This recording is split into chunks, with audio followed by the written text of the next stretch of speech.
Ahora vamos a tratar el tema de transacciones y el control de la concurrencia. Recordemos que una transacción es una secuencia de operaciones que se realizan en el servidor y todo ese conjunto de operaciones debe realizarse como un todo. Entonces, para hablar del tema de transacciones, vamos a tomar el ejemplo clásico de operaciones que se realizan dentro del ámbito bancario. Aquí tenemos algunos métodos que nos van a permitir ejemplificar las transacciones. Tenemos el método deposit, que deposita una cierta cantidad en una cuenta, el withdraw, que es la extracción, el get balance, que sería obtener el saldo, el set balance, que sería inicializar el saldo. También tenemos otras funciones adicionales, como por ejemplo crear una cuenta, buscar una cuenta y obtener el total, por ejemplo, de una sucursal. Estas son funciones que nos ayudarán a ejemplificar las transacciones a lo largo de la presentación. Entonces, una transacción bancaria de un cliente, por ejemplo, podría ser una secuencia de operaciones en la cual se realiza primeramente una búsqueda de una cuenta, luego se aplicará operaciones de deposit o withdraw y también obtener, por ejemplo, el saldo a través del método getBalance. En el ejemplo que vamos a mostrar, utilizaremos tres cuentas con los nombres A, B y C. Entonces, el cliente las localiza y almacena las referencias en las variables A, B y C en minúscula del tipo cuenta, del tipo account. Entonces, aquí hay una manera elemental de definir ese tipo de operaciones. Aquí tenemos la variable ABC que son del tipo cuenta e invocamos a los métodos lookup para ir recuperando cada una de esas cuentas en esta variable A, B y C. Como podemos ver, estos métodos son solamente de lectura, o sea, de búsqueda de una cuenta. Vamos a analizar ahora el ejemplo de una transacción en la cual ocurren determinadas operaciones y que permiten actualizar objetos en el servidor. Por ejemplo, tenemos una acción de transferir $100 desde la cuenta A a la cuenta B y tenemos una segunda operación que es transferir $200 de la cuenta C a la cuenta B. Un cliente consigue esta operación de transferencia realizando un reintegro en una cuenta seguido de un depósito, lo que básicamente es extraer de una cuenta y depositar en otra cuenta. Eso es lo que quiere decir. Las transacciones, según el libro de Culoris, provienen de los sistemas de gestión de base de datos. Por eso es que hay una estrecha relación del concepto de transacciones a nivel de sistema distribuido con la definición de transacciones en un sistema de bases de datos. En este contexto, una transacción es una ejecución de un programa que accede a la base de datos. Como ya hemos visto, el lookup, por ejemplo, es una búsqueda de la cuenta en una base de datos. Y aquí vemos el conjunto de operaciones ya agrupado como un todo en una transacción, en la cual tenemos la cuenta A, se realiza una extracción de 100 para luego depositar en la cuenta B, que es lo que estaba definido en nuestro enunciado. Luego tenemos una segunda operación que es depositar de la cuenta C a la cuenta B, que sería una transferencia. Por lo tanto, se tiene que extraer de la cuenta C 200 y depositar ese monto en la cuenta B. El planificador de transacciones, hablando en un sistema distribuido, toma estas operaciones individuales y lo agrupa dentro de una transacción. Esto es lo que nosotros denominamos ese conjunto de operaciones que se debe ejecutar como un todo. No se puede ejecutar solamente la extracción y no el depósito, sino se tienen que ejecutar completamente todas esas transacciones. O se ejecutan todas o no se ejecuta ninguna de ellas. Si miramos esta transacción, evidentemente se va a poder ejecutar como un todo y no va a haber ningún problema.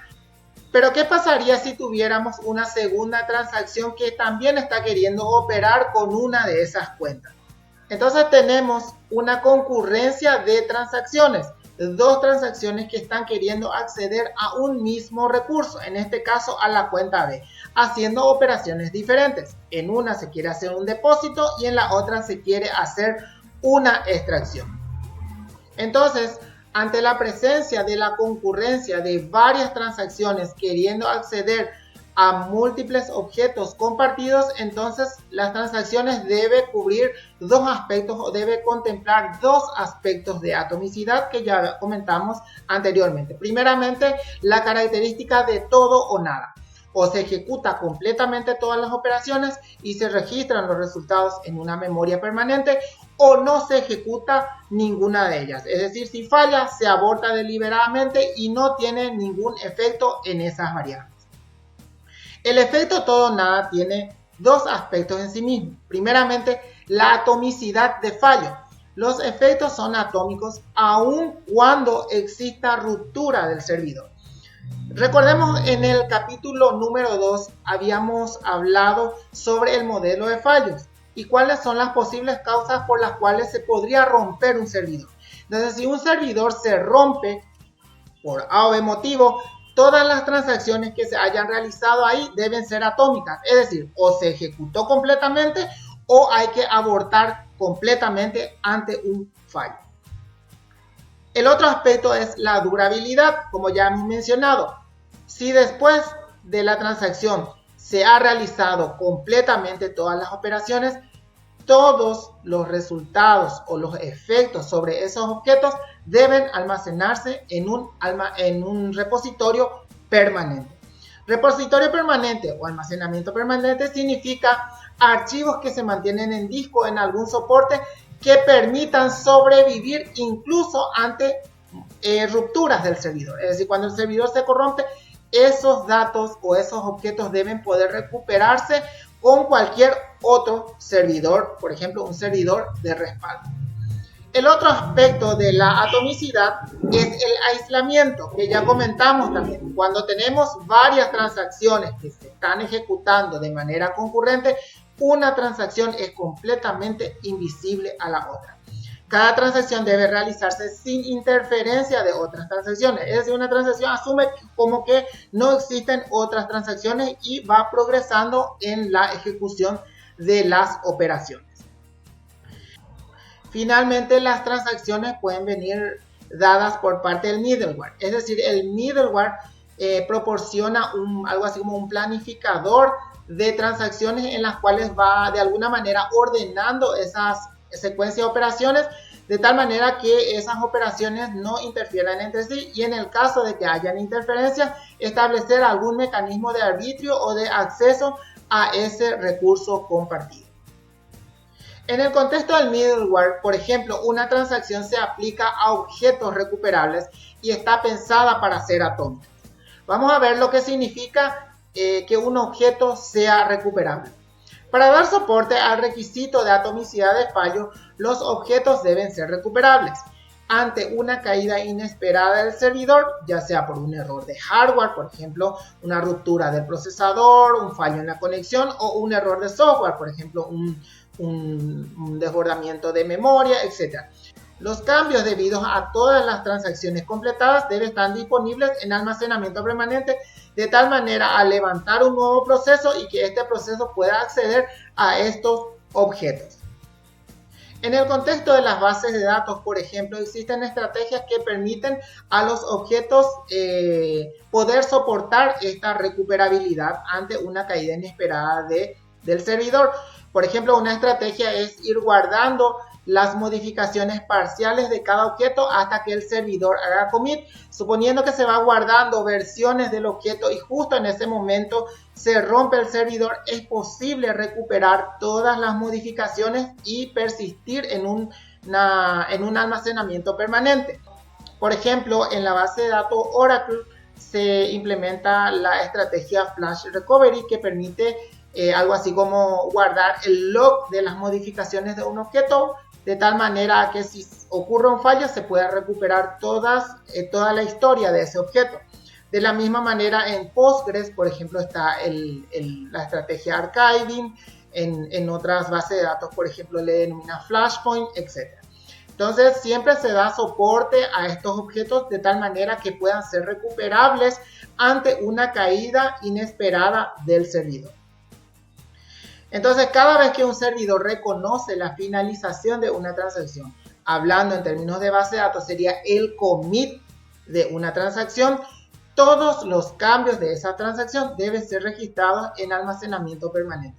Siempre se repite este concepto de que cuando se hace commit o se finaliza la transacción, todos los cambios deben guardarse en almacenamiento permanente. ¿Por qué? Porque se debe satisfacer la propiedad de la durabilidad. Aquí vemos esas propiedades justamente en términos de las transacciones. Estas propiedades se han traído de las definiciones de las bases de datos. Aquí los autores Harden y Rother sugirieron una especie de mnemotécnica que es conocido comúnmente en el ámbito de las bases de datos como ACID, donde cada letra representa una propiedad que debe cumplir la transacción. La atomicidad, es decir, el todo o nada. La consistencia, es decir, después de la ejecución completa de una transacción, el servidor debe mantener la consistencia, es decir, está en un estado 1 consistente y debe pasar a un estado 2 también consistente. La propiedad de isolation o de aislamiento, que ya dijimos que las transacciones son completamente invisibles entre sí. Y nuevamente aquí está la propiedad de durabilidad, de que si la transacción termina o finaliza o se comitea, todos los resultados deben guardarse en memoria permanente. Para detallar un poquitito más el requisito de aislamiento o de isolation, se puede añadir capacidades adicionales de transacción a los servidores de objetos recuperables. De tal manera que cuando una transacción es creada y gestionada por un administrador o un manager o un planificador, esta pueda implementar una interfaz coordinador. ¿Qué es lo que permite esta interfaz coordinador?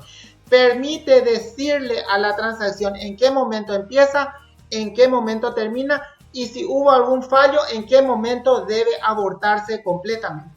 Y aquí están esas primitivas. Tenemos el método OpenTransaction, que indica que empieza una nueva transacción y retorna un Transaction ID, que sería un TID. Luego tenemos un Close Transaction, que es un método que permite cerrar o finalizar esa transacción, ya sea por un commit o puede ser por un abort. Y luego tenemos la primitiva abort transaction, que lo que me dice a mí es que a lo largo de esta ejecución, cuando alguna operación no puede progresar, entonces se ejecuta la abort transaction para revertir todas las acciones o todos los efectos sobre los objetos que se han actualizado en esa transacción. Y aquí vamos a ver esa historia de vida de una transacción utilizando estas primitivas.